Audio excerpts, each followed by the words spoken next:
Hello and welcome to the second part of my reaction to The Wheel of Time, Season 3, Episode 8, He Who Comes with the Dawn. What a finale. Well, let's get straight back to it. Where am I? Oh, Matt, I'm sorry. What is your need, Matrim Cawthon? Speak of your need. What I need is to stop getting bollocked about by every bloody magical force on this bloody planet! I'm sick of this one power! Can take them.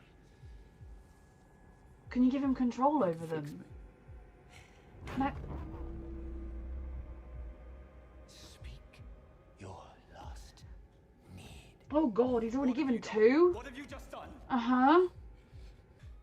My last need is I need to get the fuck out of here! Now! Back home, specifically. Back where I came from. We will set the price. The price. What was asked will be given. The price will be paid. What price? Oh god, this is what I was worried about. Just ledges to the side. Can you get to them, sweetheart? I mean, are there ledges? Can you get your feet on anything? We can bring him back.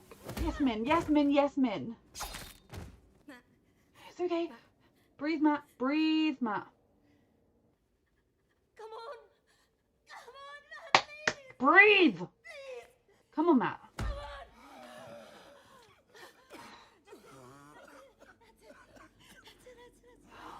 You wanted to kiss me. There are easier ways. Shut up. Okay. Ah, fucking hell. So, he wished, because it was sort of like a genie, he wished for all the powers of the universe to stop fucking with him, and the one power, he was sick of the one power. I don't entirely know what that means, what that's going to do to him. He wished to not have to be fixed from all of the memories in his head. I'm presuming that means they've just taken them. What has it done to him? And was the price something more than his death? Who am I? Don't you dare say who am I. I can't remember how we got here. There are things I can't remember. Okay. Matt, what's happening? I don't know. Matt, what's happening? I don't know. Come on! Oh god, was he wearing that necklace before? I genuinely can't remember if he was wearing that necklace before. Yeah, he wasn't, was he? So that necklace, if we take the necklace off, will this stop? Will the memories come back, including, like, obviously the bad memories, but also just, he's not like, who are you? Where am I? He doesn't, he didn't know where he was, but he remembers something. It's not like he's completely lost who he is. Jesus Christ. And Nynaeve, the deal was that you just fuck off. Like, with that, you just go. Liandrin is right behind you. I was about to say she could walk out any moment. You were just a girl. Don't feel sorry for me, Nynaeve. But sorry for the girl As you the were. old saying goes, adversity breeds strength. Isn't that what happened to you? But it breaks people. Watching your parents die? Shapes them into warped versions of themselves they never would have been otherwise. You think I don't want to be exactly what I am? No, I don't. The only thing I regret about my... This would be a great time to get through that block, sweetheart. Yeah, you're pathetic, subservient to power over emotional, true friendship, The dragon reborn. love or any I'm connection. going to be the first Oh god, is she gonna push her in the water?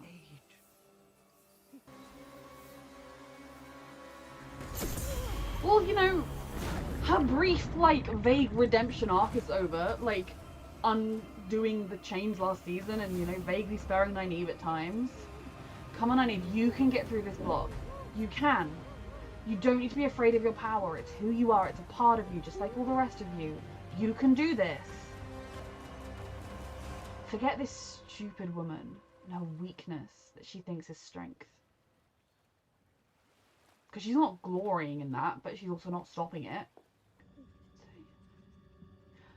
Get through that block. You can do it. You can do it. I'm here.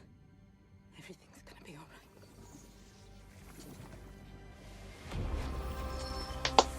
Yes! Liandrin is gonna mourn the day she met you.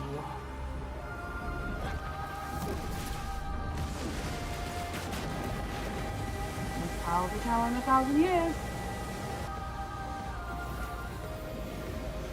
Look at you shine! I'm so proud of her.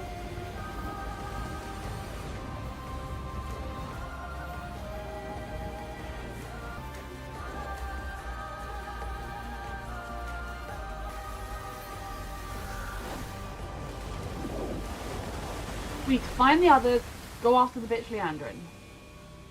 Okay. Have you accepted it now, who you are, that it's a part of you and it's strong and good and wonderful, just like the rest of you? They led me here. And to fulfill them would destroy Malkia forever. I really You hoped. are Malkia. You are the Golden Crane. See, this is someone who swore her oaths and is going against him, and I'm sure she's going to suffer horribly as a result of it. But it can be done. You can realize you're going against who you once were, the reason you once did it. So was I with you. Never to be reborn. She will think that you're dead. Fuck. So it's not even just death, it's erasure.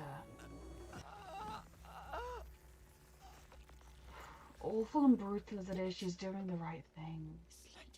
This was the right thing to do. We should work together. We'll do better that way, won't we, my darlings? It was you, wasn't it? With Lanfear. The Forsaken attack in Tavalon. The mirrors, the axe, the cards, every other so you could control me. Yes, And you knew, didn't you? Honesty. What Lanfear was doing to Egwene in her dreams. I suspected. Mm-hmm. It worked. I know. They're being honest with each other now. All this time, the only person who's always been there, who's never left me, is you. Mm-hmm. And it's not because you want to use me, it's because you want me to succeed. It's The true. only thing that matters. I have been ready to kill you if you chose the dark or if you lost your mind. But I she don't would want you to want. get to the last battle unless I know you can win it. As a for the good light. person, that's what he wants. He may not always want that. Exactly. You want what I want. Mm-hmm. You're the only one who does. Like, he might lose himself. He might, the darkness, the taint, or whatever it's called, might erode his mind. He might go mad. He might become someone who doesn't want those things. But Rand, the boy we love, the reason we love him is because he is a good person. He makes stupid mistakes a lot of the time because he's human. But that is exactly, he wants the same thing. And you can see how much he has matured in this season. Like, because I think a part of him has always seen this in Moiraine, at least recently, but it's still very hard to accept someone has been kind of manipulating you or trying to maneuver you in certain ways, causing harm in other ways to try and get you somewhere for your own good or to try and protect you. It's very hard to be as calm about it as he is right now, and he previously obviously wasn't. I also hope anyone who hates Rand because he was with Lanfear knowing who she was and everything. Do you also hate Moiraine? I really hope you don't hate either of them because I don't hate either of them. Like, again, I'm not like, woo, Moiraine, I love how you let Lanfear torture Egwene and didn't say anything. And I love that time that we used Lanfear to torment everyone in the Tavalon. But, like, I understand why she's doing it. And similarly to Rand, I understand that she is doing it. She is going into that grey area for the greater good. Like, it's so rich and interesting. And hating on any of these characters is not wasting your time, but it's missing out on the enjoyment of this show. Like, the main cast of characters are all phenomenal, and I love them all. I'm really, really enjoying this conversation and this evolution in their relationship. And it makes me really worried, actually, because they're having this moment, and she thinks she's going to die today. And he's like, you're the one person that's always been there for me. Narratively, right now, getting rid of her would be, like, devastating. It's not going to happen. It's not going to happen. And if it does happen, then resurrection will happen. Denial is my friend. Thank you. Oh. I'm here because of you. After everything she has sacrificed I on see this that road now. as well, and for him to see this and acknowledge this. I want you to stand on my side until then. Oh. No. Today you bring the Aiel under your control. They've both What grown. will you do? She no I'm longer going to feels... protect you from Lanfear. Oh, she thinks she's going to die protecting him from Or die Lanfear. trying. Yep. But this, like, again, like, I was just talking about how much he has grown, and the way, you know, she initiated this conversation by saying, you were right to come here, I should have seen it sooner, I should have trusted you. You know, Moiraine has always been someone who is doing the right thing, or trying to believe she's doing the right thing, and is trying to do the right thing. But she's so confident that her plan is the right plan. She is so brilliantly intelligent and tactically minded that if she hasn't thought of the plan, she's like, no, that's not the right thing to do. My plan is the right thing to do. You don't know what you're talking about. But she's realizing that he was right. And if the two of them had been able to just sit down and not bump heads, like get their ideas melded earlier on, it would have gone so much smoother this season in a lot of ways. Not that it didn't go smoothly, because he just did what he wanted and she had to go with him. But then her saying, well, I'm not going to be there at your side. I'm going to protect you. I'm going to keep doing what I've been doing, but you are going to do this all by yourself, is just showing, again, she's stepping back from her need to control, to make sure he's doing everything correctly, to make sure she's pushing him down the right path. She's giving him that control. Just that, yeah. I love their dynamic. Good luck. Good luck to both of you, my sweet loves. Oh Lord, I'm so fucking stressed. To keep you out of the tower. Oh God, of course, it's a fucking trap. She's trying a hostile takeover? Open these doors. As required. Deposed you. You cannot. I can, and I Is have. that in law? Furthermore, you have been accused of being a dark friend. Working in concert with the Shadow to hide the dragon's existence. Elayne, you're from either a this dark tower friend or and fucking forged stupid with your her own ability to self-importance. control him. You are all such fools. Are they gonna kill her right now? Or just kill her? The White Tower going for Rand was always too good to be true. She needed somehow to give them more of an explanation along the way of what she was doing, whether they'd like it or not.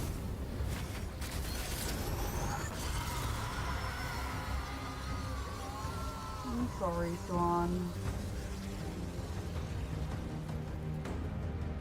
God, the fact that you can just make a summary judgment like that without even the full counsel, without giving her the chance to argue her case. You know, it was bad enough that they only got 11 people who was enough to, like, officially make the vote or whatever. But they then didn't even give her the chance to argue her own side of the story, to give her an actual trial. A chance to say, well, no, I'm not a dark friend, and actually, okay, I haven't been honest with you, but these are the things I've been doing, and this is why. They still might have come to this decision, but they did it like this. How could anyone with even a shred of honor be okay with this? Because there was no trial. She didn't get a chance to at least give her side of the story, her version of events. This, I mean, my heart is absolutely shattered for Siuan right now, beyond anything. But then I'm just thinking about every single other woman in this tower, like, hearing that this happened. I would feel so unsafe. I wouldn't want to be in a tower where this kind of thing could happen, because, you know, supposedly the White Tower is this beacon of goodness and of strict order, but, like, order that makes things safe and good, not order that is so that corrupt people can just take power. Oh, I'm stressed. I'm so sorry, Siuan.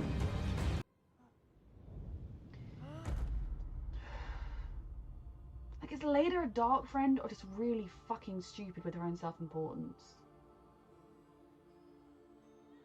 Alone? Oh. Or finally chosen? Weaker than you? Like me? She's gambling here. It takes two women to control a man with this Adam. So let me work with you to collar the dragon. Let me prove myself to you. Don't work well with others. Could she do it herself? Neither do I. This is a match made in hell. I wouldn't say this was very softly. Can't remember how many more of them there are. Always played on all sides, Raven. Is it 7?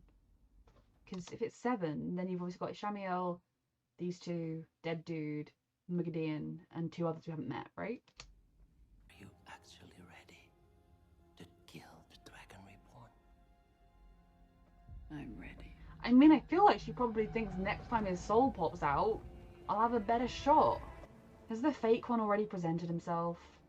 And who here... Chiefs of the Aiel. Like, somebody here is his family. Like, his blood family, his his biological father may no longer be alive, or he may have been, who knows?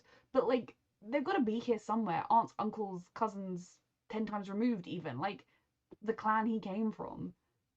Like knowing like bits and pieces about him, like okay, his name, like yeah, you're not gonna look at him and go, oh, I know him, although you might think he looks familiar to my lineage, but like you'd know, okay, well yeah, I did actually have that wife who had that baby on that mountain in the war 20 odd years ago, the same age as him, and actually, you know, yeah, he had that heron mark on his thing that was on the sword that the soldiers I was fighting against had, and oh, he was raised by one of the soldiers, was he? You know, like I feel like there are people who can put the pieces together here. Someone like I'd want to know if I was Rand. I feel like Rand has got so much else on his plate right now that he's not even thinking about this, but I would want to know. I'm so stressed. I am he who comes with the dawn. I am the Carter Call. Yeah, this is a fucked up. Like, Rand can show his as well, but he's not someone they know or trust. Where is the honor in having a fake one? Where is the honor? According to prophecy, I will bring new days. The prophecy says he'll be raised outside of the Aiel, doesn't it? Like, you're very... Some of them fought with the frickin' Dark Friend, not Forsaken. My father was genuine. Thank you. Of the Iron Mountain Sept, clan chief of the Tardan. But raised by those none of the blood. Mm-hmm. They sent you to find me. You're not wrong. He fits the prophecy more than he does. I am your Karkar. See, they would rather follow their own Aiel, but like he doesn't fit the prophecy unless he's like, actually, I grew up in Andor. I just don't like to mention it. It's a little awkward. I went to boarding school in Andor. You know, you don't fit the prophecy. Yes, if I was these Aiel, I would rather it be the dude who's one of us, not some wetlander. But like, that doesn't fit the prophecy. Oh God. Elayne will meet her fate. The truth. That is You're all a power-hungry, The truth. ego, vainglorious idiot. I love Moiraine. I have always and will always love her. It's time for you to hear the truth of the Aiel. I mean, let's be honest, the Karakhan will come and he'll destroy us. What do you think he's gonna do? Is he gonna keep your secrets, or is he gonna tell you the damaging secrets? Like, he's gonna destroy your way of life. That is the best case scenario here. It is gonna destroy the way of life of the Aiel, but you're alive to keep living. Well, this is one of the visions that... Lan is still alive. She wasn't banking on that. Our people cannot face this truth. You will destroy them. This is what I was born to do. It's the prophecy. You must all face The dragon will destroy you. Oathbreakers!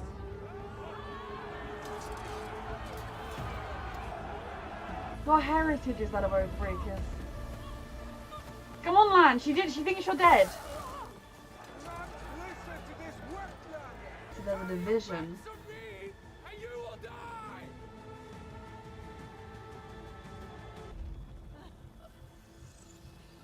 Yes! Come on, you can reach it, you can reach it, you can reach it! So what will you do? Come on, they've got a plan. Yes! She reached it! I really thought for a minute that she was gone and I was like about to start crying, but... Oh. Will you stand behind this woman who stands for nothing, who loves nothing but power? Mm-hmm. I'm so stressed. Ooh! Break you as dry twigs. Yet the remnant of a remnant the Karakhan shall save, and they shall live.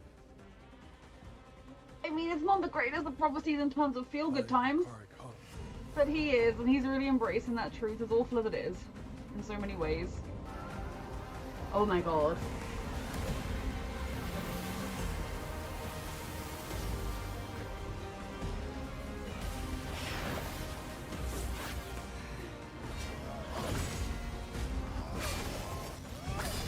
no time to deal with any one stress or process any one thing that's happening because of everything else that's happening. You're okay, you're okay, you're okay. It's not the tower or the seat that makes us who we are. It is us. How strong she is. She's just been stilled.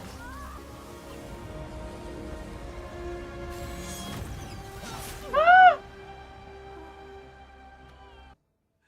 You hear my words. See, they gave her a trial. She'd have said this then. They are true, because I am Siuan Sunshine, daughter of the river, water itself. I defy you, Elayne.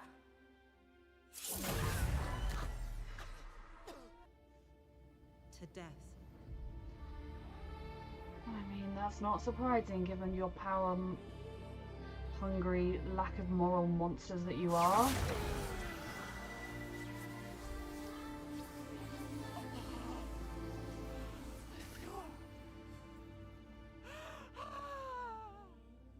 Oh, oh my God. You are about to die and you're thinking about the woman who betrayed you. They call me insane.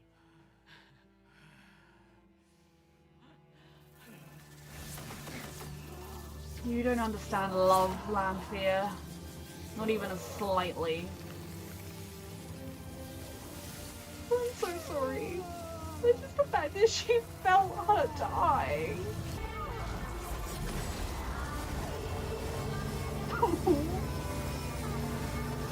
You know, when like it suddenly hits you, that's what just happened. Oh my God, can she heal from this?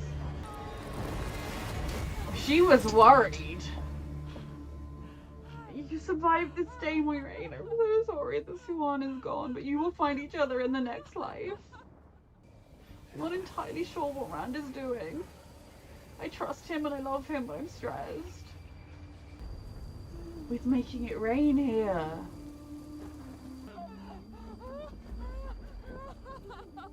I'm so sorry.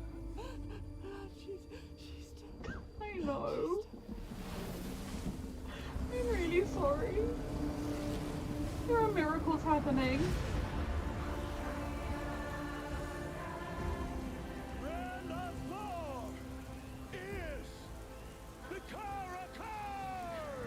I just had the urge to also kneel. I'm worried about how much channeling he's doing right now and like the gateway that's opening, but... Soul of fire. Power-hungry monster. Pray that the heart of stone remembers tears, and the soul of fire, love. Oof. Rand! Let go, please! Let go, sweetheart. I think she's right. You can let go now. You've done it.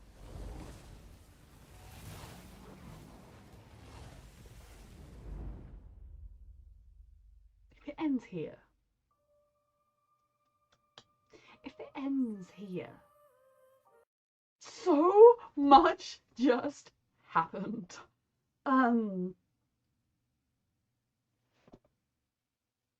Genuinely a little bit speechless. Like, and that ending, like,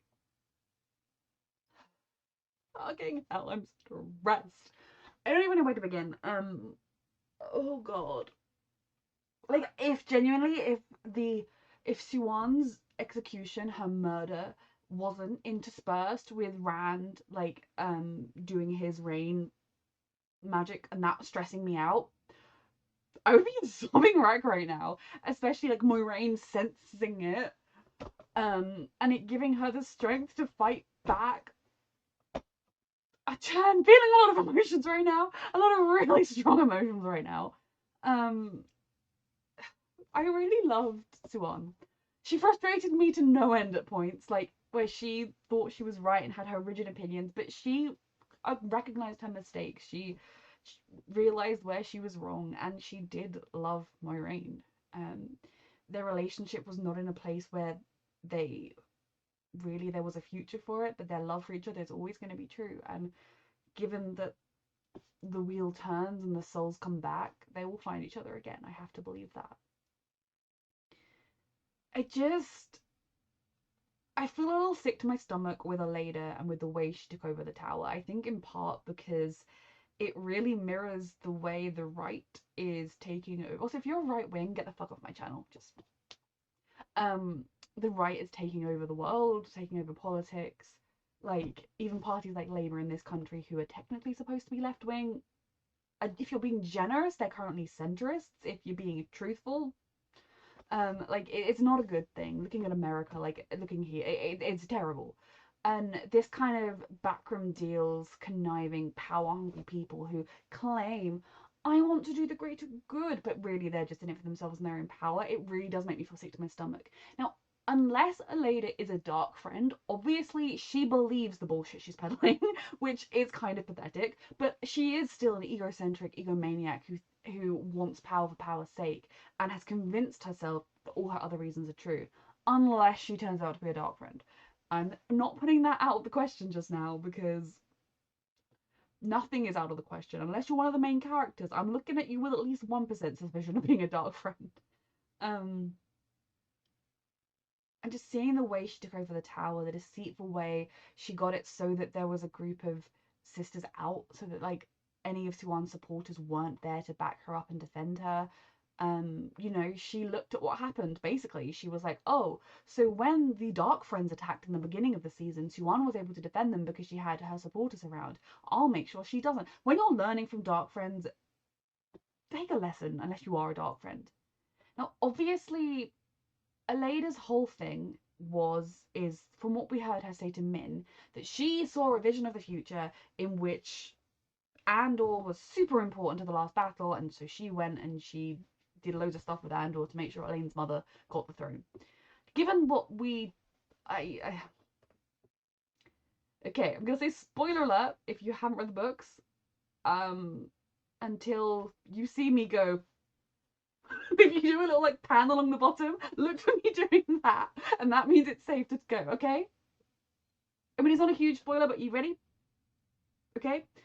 Given that, I guessed, and it has been confirmed for me in a comment, that I do think it's slightly spoilery, even though like the X-ray, like I'm not offended by anybody, but just even with an X-ray confirms something, wait until the show itself confirms it before you mention it in a comment as accurate, because unless you're pausing every other second, you're not reading the X-ray. But given that Rand's mother is the lost princess, the lost heir of Andor being super important definitely could be linked back to Rand and the dragon, especially, and it even casts a different light on Elayne's whole Tyr will only be the first kingdom you conquer, and then she's like, Andor will always have your back.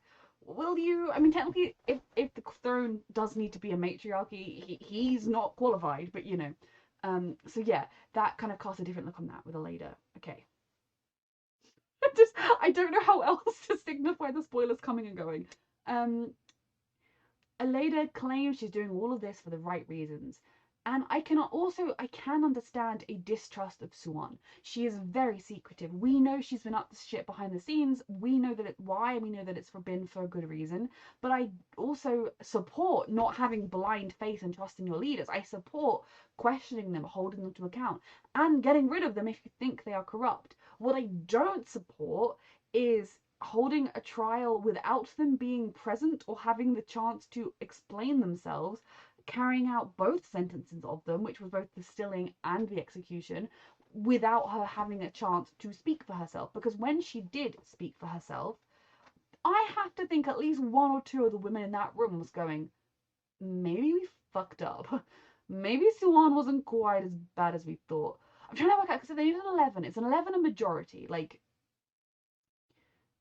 it's got to be that 11 is a majority, or is 11 just the number they came up with? But like, no matter what, I can't believe all 11 of those women are evil. They might be similar power-hungry people who think, I helped Elayne on the way up, she'll help me on my way up, or I don't trust Siuan for whatever reason. But Siuan's explanation was honest, it was heartfelt. She admitted to being in love with Moiraine, which is the Amyrlin seat in particular. She should very much have not been. Like, it was very honest and rang very true, and it would have given me pause.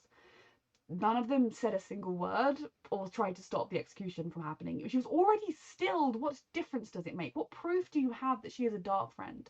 You know? lock her up and get information from her. If you truly believe she's a dark friend, don't execute her. You didn't even execute the dark friend you called. I mean, I guess that was Siuan. Maybe Elayne's going to go around executing everyone. But basically, obviously nothing about this was fair or true or just. So while I can understand having distrust of Siuan and wanting to get her to, like, I know you're our leader and we call you mother and we're very respectful to you, but you also need to tell us what the fuck you're up to. This was not justice or fair or good or anything the White Tower claims to be. And like I said, sort of during the moment, and I think part of my brain was like, if I go start thinking about other things, I'm not going to focus on the fact that I'm watching Siuan die and be still, because I don't want to. Is imagine what it must be like to just be an ordinary member of the Aes Sedai or a novice, and to find out that this happened, and to find out that, like, Siuan is dead, and, like, you didn't even know it was happening. And you will know enough about the politics of the Tower to know that her supporters were purposefully not here. I would feel extremely unsafe. I wouldn't want to be in the Tower anymore, because I'd be like, oh my god, what if they turn on me next? What if they turn on my friends? I would be, this isn't a place that I thought it was. This isn't a place that's going to help me or teach me or do any of the things it's supposed to do. This is a place of people who just want power. And obviously we know that's always been true to an extent. There's always been politicking within the White Tower, but this was a coup for the throne. This wasn't anything to do with the greater good. If it had been, Elayne would have been telling us more about what she believed was right, which I'm sure we'll find out next season. So realistically, a decent chunk of the Aes Sedai would leave. A decent chunk would stay. There would also be those who, maybe I would be one of them, I don't know, I'm not trying to say I'm really moral and perfect, who would be too scared and would be like, this is normal. If I just stay here and do my normal stuff, that's normal. You know, like, I don't necessarily fault anyone that does that. I fault anyone who then acts to do bad things. Some would leave. Obviously, I'm assuming our brown sister and her friends will not return to the White Tower after, or maybe they'll try, but they'll hear what happened and they'll go, because they'll be next. We know Alana's already decided to go and do her own thing. She's not happy with the White Tower. But there's definitely, the world, I hope, isn't going to be broken again, but the world will never be what it was. The White Tower will never be what it was. It is changing fundamentally. The Aiel will never be what they were. And it's really fascinating to kind of watch it happen in real time, how the pattern and the weave are shifting and changing and the wheel is turning. Siuan was a true queen up until the end. I know she wasn't a queen, but she was brave and strong and true right up until the end. This was an ambush that she couldn't really have seen coming. Like, yes, you can say with hindsight she probably could have done some things differently. She probably could have been a little bit more open and truthful with people a little bit sooner. But she wasn't doing any of that for egotistical power reasons. She was doing it because she couldn't see another way. And I will mourn her desperately. But I'm also happy for her that she got to declare her love for Moiraine before she died. She got to share that part of her soul, no longer having to feel like she has to keep it hidden. And then for Moiraine to feel it happen, but that moment gave her the spark to keep fighting when she didn't think she had it in her. You know, if Siuan could die knowing she was able to help Moiraine survive Lanfear, Siuan would die happy. I mean, she still wouldn't want to die, but if she was able to know that she was part of the spark that kept Moiraine going, she would die happy. She would be at peace, if that makes sense. So yeah, the White Tower is a pretty terrible place to be. I'm not assuming any of our main characters will be heading back there, question mark.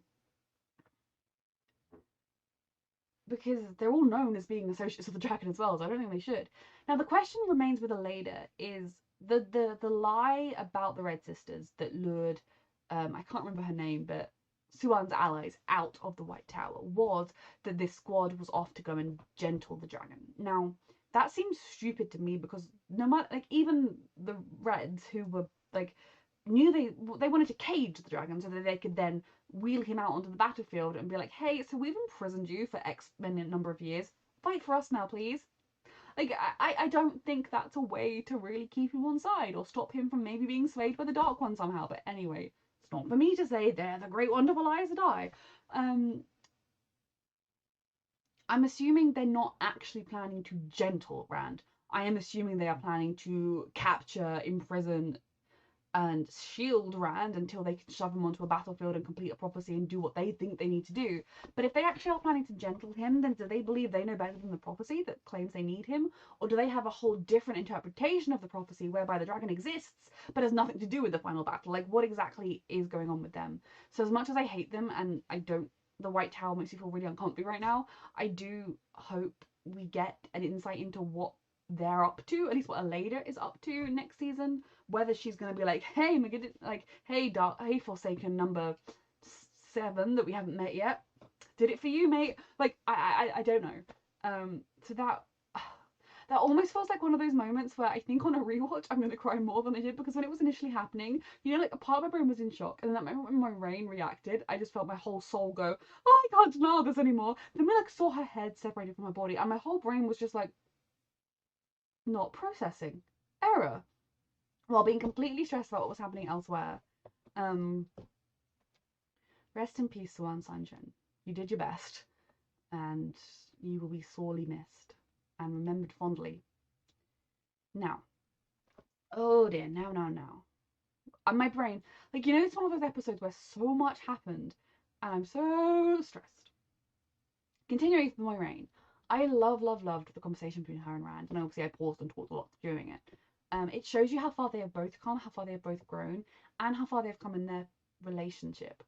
You know, he understands the role she had, and at the beginning of the season, if he found out she was behind the shenanigans with Lanfear in their dreams, etc., he would have been furious with her and been like, get out of my sight, I want nothing to do with you level of angry. Like, maybe he still would have known they needed each other, but he would not have been happy. And obviously now he's not like, great move, I'm really glad you did that.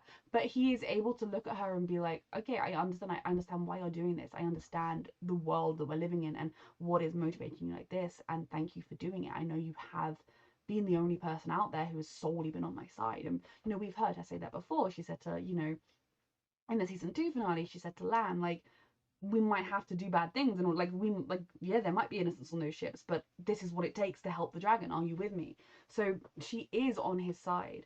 And, you know, when she was like, no, don't say that, like, I've got a knife to your throat, if you go dark, I'm killing you. And I was like, yes, Rand wants that. Rand doesn't want to go mad and evil and hurt everyone he loves and become evil. Rand in the future might lose that, but then he won't be Rand anymore. It's like I even said in the first episode of this season, I believe, when Egwene was having her Archer's vision of Rand gone mad, being like, bow to me, and, you know, I guess she had to kill him in the vision. That wasn't Rand. It was a version of Rand, but without the madness. That's not Rand. Like, Rand would never become that without the effect of the one power and the taint and everything. Like, he is a good person. He can make dumb, stupid boy mistakes, but he is a good person, just like all of his main characters are. So I really loved that conversation and how far they have come this season. And it was just really beautiful to see. And both him being like, I want you at my side until either of us are dead, and her saying, no, I'm gonna like protect you from the back, you are okay, like, you go do it, I trust you, really shows how far they have come as individuals, but also in trusting in their relationship. And it bodes really well for the future, I say, with a huge asterisk over some other stuff, which I will come to. Okay, so obviously Egwene and Rand aren't in a good place right now, and it makes my heart hurt and it makes my soul sad. I'm mildly confused about why they put the shot of them lying next to each other in the trailer, given that I almost feel like it was on screen for longer in the trailer than it was in the episode. But Rand talking to Lanfear was what we all wanted. We wanted him to tell her where to get fucked. And I think it definitely shows an escalation in a lot of things. In, you know, we've gone from Moiraine saying the only way we can deal with her is if you seduce her. Like, if you get her to think you're on her side. Them thinking, well, we're going to need her, so we'll keep her on side. To him being like, you're pathetic, and the last dragon knew it too. Bye. Like, how beautiful. Because she can sit there and she can say, you didn't love me because I wouldn't bow to you. We only have her side of the story. Rand does not have Lews Therin's memories. No one from the time other than the Forsaken are around to give us an accurate description of what went down. As much as I do think from what we saw, Lanfear probably was a good person. She probably wasn't an evil monster. She definitely, I also think it's probably true that she was ambitious. And obviously there's nothing wrong with being ambitious, but you can become ambitious to a point where you start putting your ambition above other people's welfare. And I could see Lanfear crossing that line maybe without even realizing it. Even like her whole, I'm gonna make this one power for everybody and it's gonna be great. You know, almost like the scientists on Krypton, where it was like, hey, you know that this could like destroy our planet and kill everyone? No, it's for a great purpose. We're gonna have great stuff. Oh, I killed everyone. You know, I think like I could see Luce Theron finding that a reason to not want to be with her anymore. I could also see her being attracted to him because he was the dragon and powerful, and therefore she would get power by being at his side. I don't know the ins and outs of their story, but you know, I don't think she was a sweet and innocent little flower who, oh no, the Dark One said they'd kill her or else. I think she had a little bit more of the darkness in her before. Again, I don't think she was a bad person. I think most people have some darkness in them. I'm not trying to say she was always evil. But I really did enjoy that scene, as stressful as it was, because up till this, like this whole season, we've kind of been having that Lanfear is on our side. I mean, she's not on our side, but she wants Rand alive, so she's vaguely on our side. And she's against the other Forsaken, so she's vaguely on our side. That is obviously no longer the case. But she ran away. She was frightened. She was scampering away. Not only was she heartbroken in this episode, but she was afraid of Moiraine to die. She never thought that day would come. That wound got her. Now, obviously, in season 2, Moiraine slit her throat enough to have her dead on the floor, and she came back to life a bit pissed off. Moiraine cut her throat this time using the one power, using the sangreal. I'm sorry if I'm saying the wrong word. There are a lot of terms in this show and I love every single one of them, but my brain struggles to hold them all. She was afraid of that. So was Moiraine on the brink of killing her? Were we that close? Because I no longer think she's going to be like, hey, I'm going to go help Rand out anymore. I think she is on the fuck of the dragon. Possibly even with the next time around, I might have another chance. I can go groom him again. And this time around, I'll do better. It's just so good. Like that, there was a moment where I genuinely was concerned that Moiraine was dead, but my brain was in that. I feel like every time a character was near death in this episode, my brain started stalling, and I could feel it stalling, like almost like a Windows error message, dong dong dong dong in my head, like no, Matt's not gonna know, no, Nynaeve's not gonna know, no, Moiraine's not gonna know, no, Siuan's not. Oh fuck, Siuan did, you know, like I was just kind of, I'm really worried that you're gonna be disappointed in the reaction because I don't think I reacted because my brain was just like no, no, no, no, no, no, no, no, no. Oh, thank God. Or oh. But there was that moment when, like, you know, she was fighting back and then she was reaching and I could see that the sangria was right there and I was like, yes, reach for it, and then she didn't and it looked like she kind of stopped fighting and I was like, she's dead. I was genuinely like ready to be like, they actually just killed Moiraine, and start theorizing like, well, there's got to be a way she can come back. She's not really dead. It was fake. I don't want any of these main characters to die, and I might live in a delusional land, but it is a delusional land I call home. And then I was trying to think to myself, well, if this is book 4, surely they wouldn't kill off Moiraine in book 4. I have to try and survive somehow, okay? So the fact that she was able to draw enough strength, even through her grief, because of her grief, has she almost activated another power level now? Will she always be this much stronger, or was it kind of a spur of the moment, the grief hitting her? We will find out. Lanfear did not count on a good person, ultimately. Like, I can't remember her name, but the I'm sorry. Land's name, the name of the land came from, I almost called him Rand, then I almost called him Lanfear, then I almost called him Land's homeland, Malkeri. She wasn't counting on a good person. Now, this is what I've been saying. Obviously, breaking a dark oath not only kills you, but erases your soul, destroys your soul, and that is beyond any kind of sacrifice.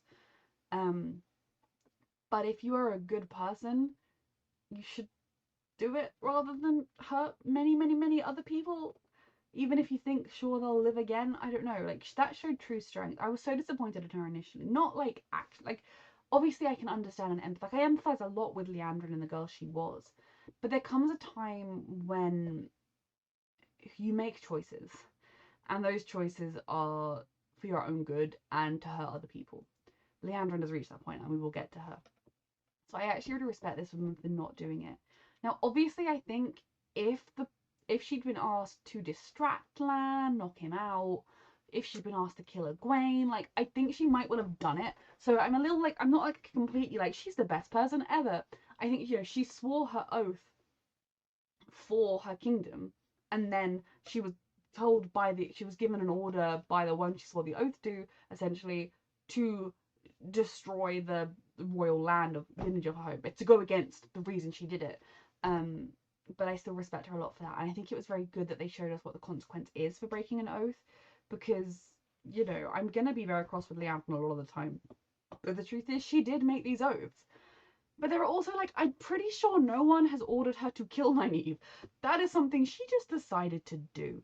And I think it marks a very interesting point with Liandrin that I will come to in a minute, because I'm sort of meant to be elsewhere still. I'm worried about Moiraine going forward, because she just felt Siuan die, and no one should have to feel the one they love die in grief.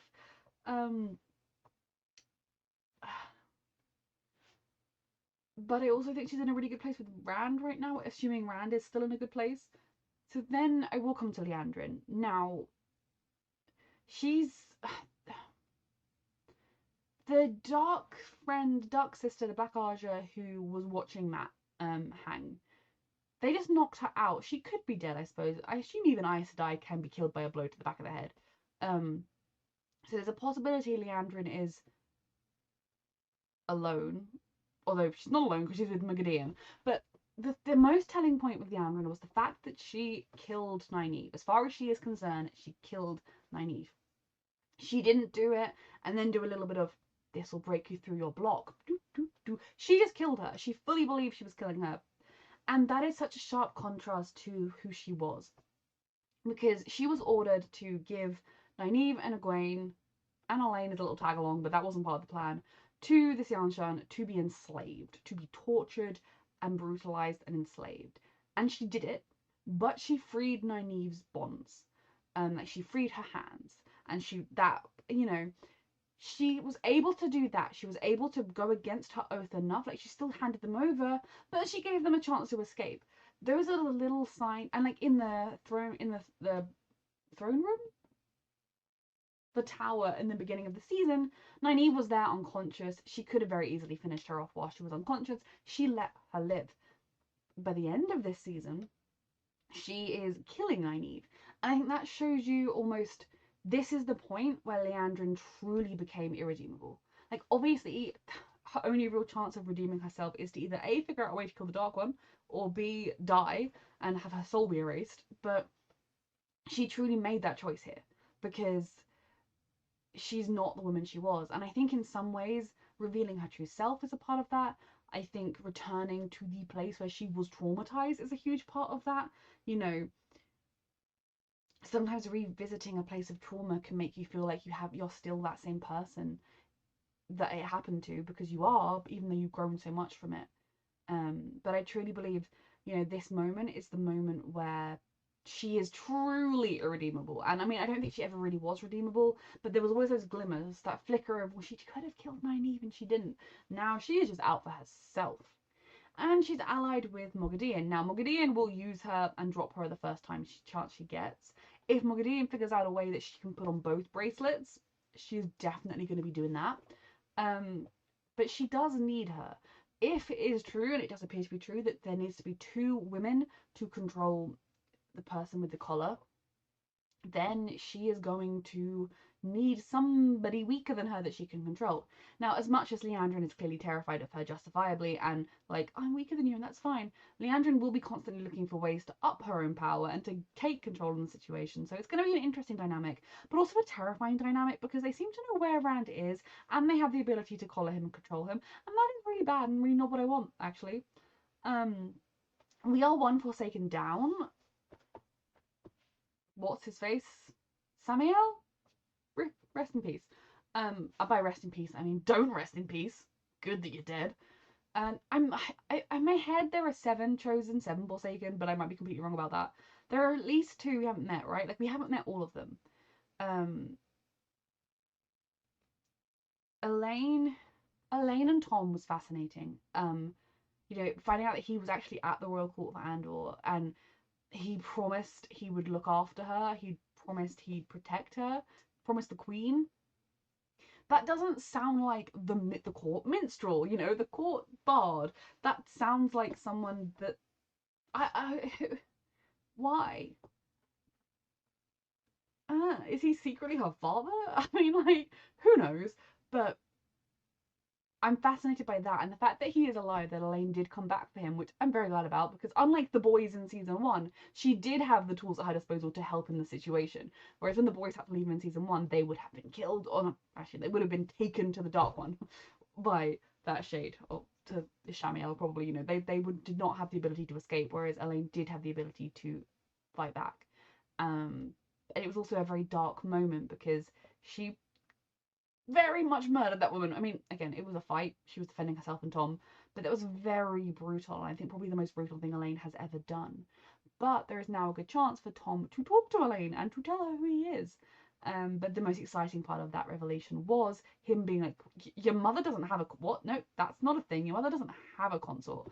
And I do think Elayne believed him, which is very important because she can now try and go home and tell people. But that again begs the question of how easy is it going to be to be like, hey mom, he's a Forsaken. Like, as much as she might love her, how strong is his Braven, right? How strong is his control, his compulsion? If Elayne walks back into the room, will she forget again? You know, we saw how Moghedien was able to just immediately erase their minds and make them her little willing slaves. Would she be able to remember that he's not really her? Like, it's a very tricky situation. But Thom, I think, will help her with it, I hope. I'd like to think they'll find out what happened at the tower and they won't be returning. Nynaeve... See, Nynaeve I could see returning to the tower because it's kind of where she's learning, where her journey is. I think she most likely will continue to pursue Liandrin, especially knowing she has both bracelets and the collar. She'd probably want to try and get a warning to Rand and Egwene, but we will see. Nynaeve, so watching her and knowing she was going to run into Liandrin was very stressful. She needed to grab a whole handful of jewellery and try and play it off as though she's left the White Tower, she needs some money, and this jewellery would go for some nice money on the black market. I don't know. She needed to try and be sneaky with it. But I also fully understand. And like, her just standing outside, like, the whole deal was if you find the collar, you get the fuck out of Dodge. And Nynaeve was never going to be able to do that. She was never going to be able to leave and run knowing her friends were still in danger. That's not who she is, but she should have. But then if she did, she wouldn't have broken through her block. Now, that moment, they knew what they were doing in every single one of these near deaths. They dragged it on to that point where you're like, no, that's not happening. And her breaking through the block, in part by remembering her daughter, who was real and not real, but real in all the ways that count. By remembering her, by finding that strength to accept who she finally is, to break through that block, to stop being afraid of it, by using the words she gave to her daughter. Like, it's just very beautiful. And that moment was epic, where she just, and the water went everywhere. Absolute power, absolute just beautiful. And now I have to believe she is free of that block. She is herself again. She is gonna be the most powerful channeler in 1,000 years. Someone who can confront Liandrin, someone who can confront Elayne even. Like, this is going well. This is hopeful. This is our beloved Nynaeve shining as she deserves to shine, and hopefully going forward she won't have that block. She'll still need to learn to use to be more comfortable with it and to use it, but I'm really, really proud of her. Matt, I've already formed it. The Eshfin. I know the word Finn was in it because I was like, that's like his name. I'm fine. That thing was terrifying. It's fascinating because Elayne made a deal with it first, and she kept touching that key, and then he had the thing around his neck. Is that like a symbol? Is the key linked? Is that the deal they made? If he takes that off, will he be free of it? What did it cost Elayne? She obviously went in there knowing what she was going to deal with. And, you know, like, he promised her the paladin seat, the Amelin seat, but not right away. She had to work for it and wait and wait and wait and wait. But she did get it. So what promises did she make? And then we have Matt. He doesn't have all of his memories right now, but he has some of them. Very, very concerned about this. Like, this is the opposite problem to what we were having before. Because Matt...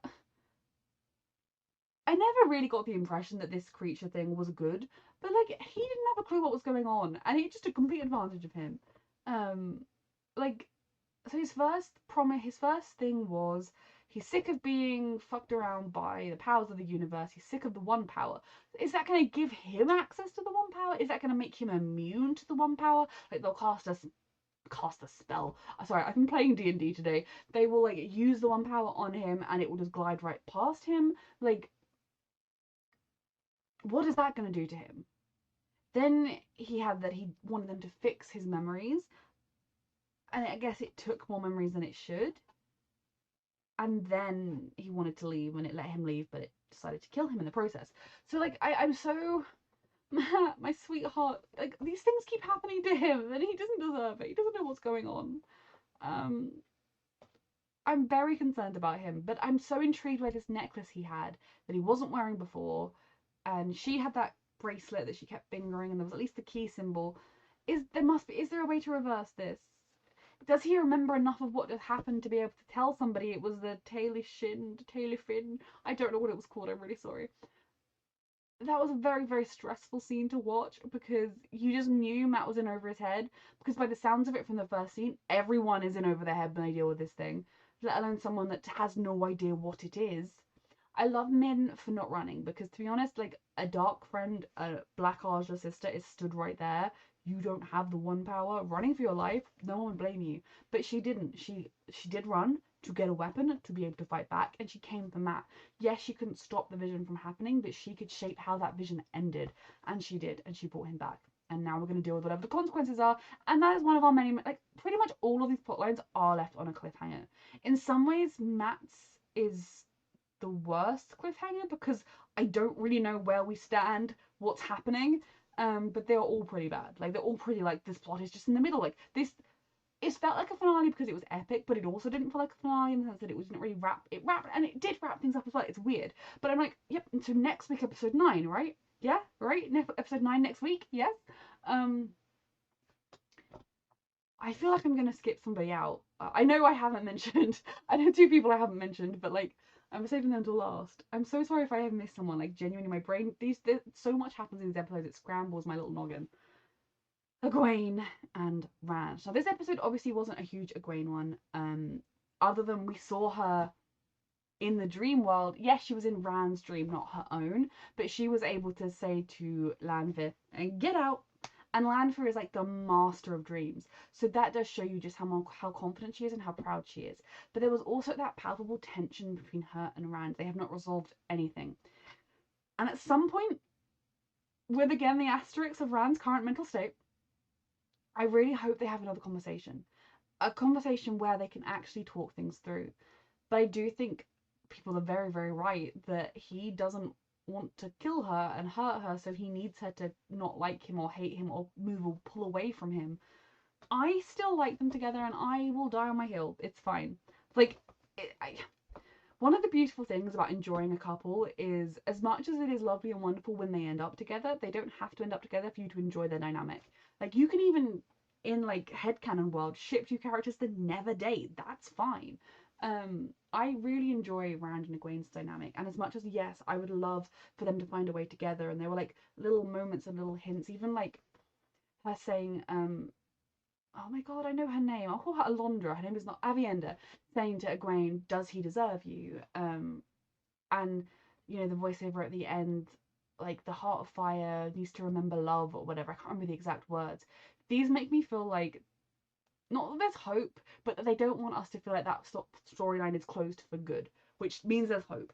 But I also don't think it'll be like, next episode, they're back together. But what I want more than anything, as much as, like I said, I love the idea of them finding their way back to each other romantically, is I don't want them to lose each other. I don't want them to lose their connection, their bond, because it is beautiful. Romantic and the platonic, like, they are friends as well, and I really would hate for them to lose that, because I think they do make each other stronger. I will also understand if they, in the short term especially, or even in the long term, if their paths are just diverging, that's fine. That happens in the real world too. But I think they have been through so much together and they mean so much to each other that I'd hate for them to completely lose that. And I think you could see throughout this that they did still love each other and they do still care about each other and they always will. Just they might not be able to do it in the same way they once did. So for Egwene, incredibly impressed she was able to tell Lanfear to get the fuck out of his dream, and she was ready. And then, you know, she looked increasingly concerned as he was doing his speech about being a Carcharodon and, like, if you don't obey me, I will kill you. I mean, okay, that wasn't quite what he said. He said, like, if you don't follow me, you will die, which doesn't sound good, but, you know, and, like, him reading out. The prophecy is, the Aiel prophecy is very brutal, but I said he can just destroy their way of life and not actually destroy them physically, and that appears to be what's happening. I was right, okay? Prophecies don't always have to be the worst versions of themselves. I'm sure many of them will die, especially if they're going to go and fight for Tyr, but that was kind of always in their future, and destroying their way of life. Culture is incredibly important, and I would never want to be like, their culture's stupid, it doesn't matter, because that's not true. Their culture does not appeal to me in the slightest, but it is their culture. And I think they can adapt that culture, they can learn, they can realise they don't need to be so rigid with it maybe, or that there are other ways to do things and that's okay. Maybe learning that they are descended from Oathbreakers, because they themselves didn't know, they didn't make any oaths and then break them. Maybe they can learn to reevaluate how they see themselves in the world and accept that things can be different without losing all of their own ways. Like, we can find a positive spin on this. We'll all get the marketing team on it. But that moment where Lanfear's whole plan of the fake one, what an idiot, where he proved it and bringing the rain, like, him telling them the truth that they were Oathbringers. Now, they might not believe it. I think one of their chiefs saying, Rand, don't, they can't handle it, or whatever he said, I would be like, oh, so it is true then, because he doesn't want us to know.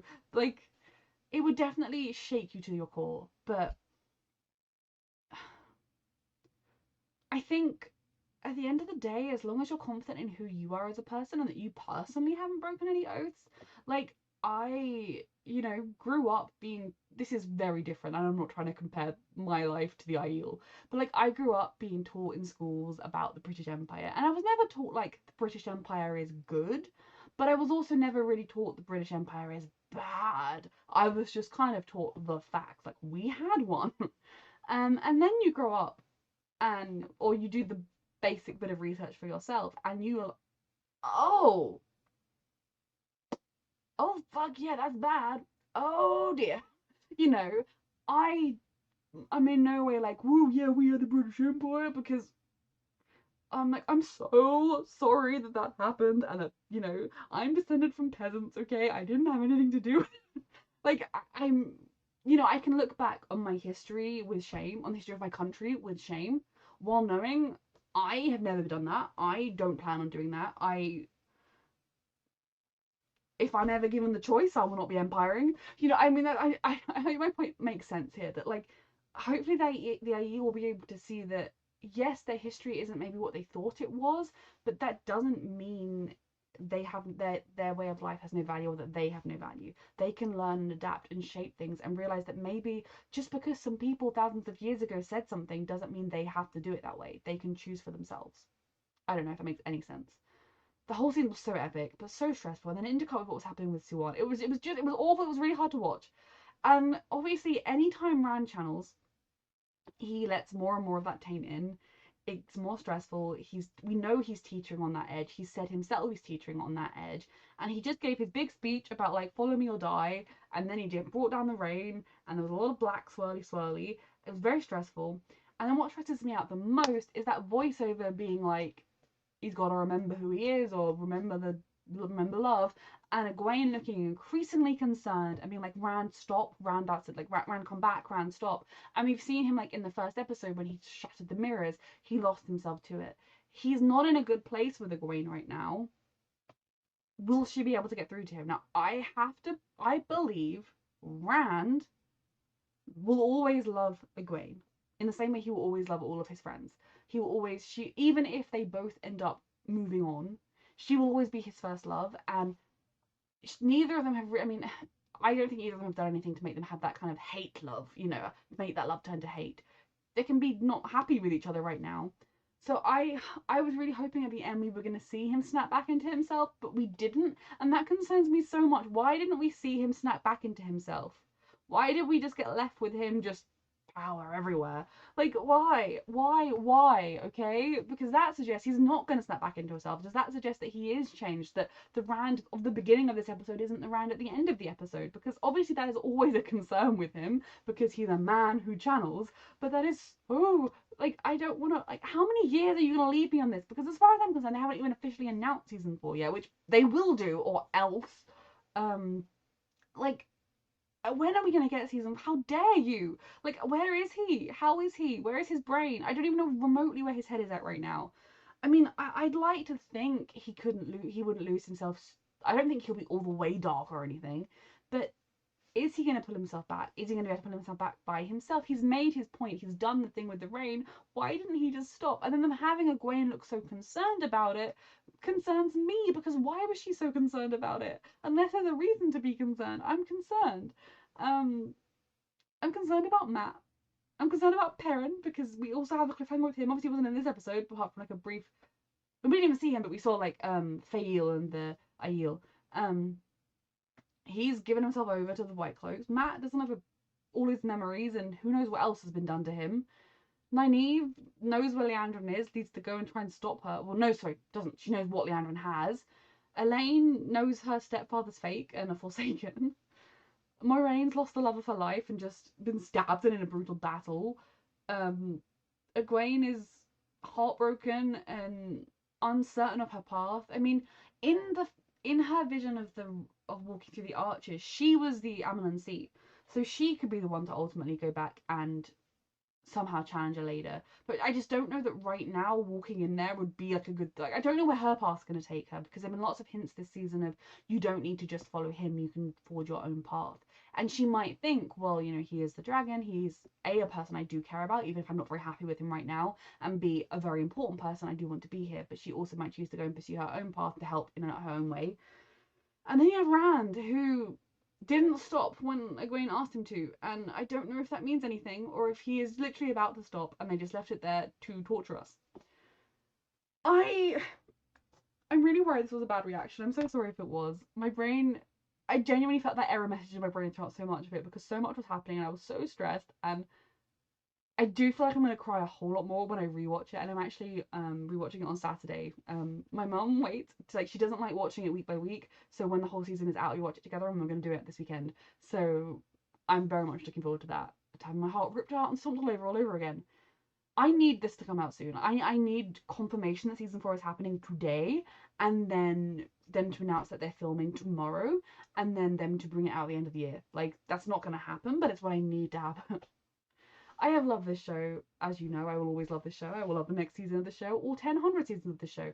I would love this show regardless, because, like I've said many times, within the first 10-20 minutes, I felt like I'd come home with this show. But the response of everyone who watches these reactions is just so, I've never known anything like it. It's so kind and supportive, and just adds to my excitement that is already top level. It just adds to it even more, and just the enjoyment of this show.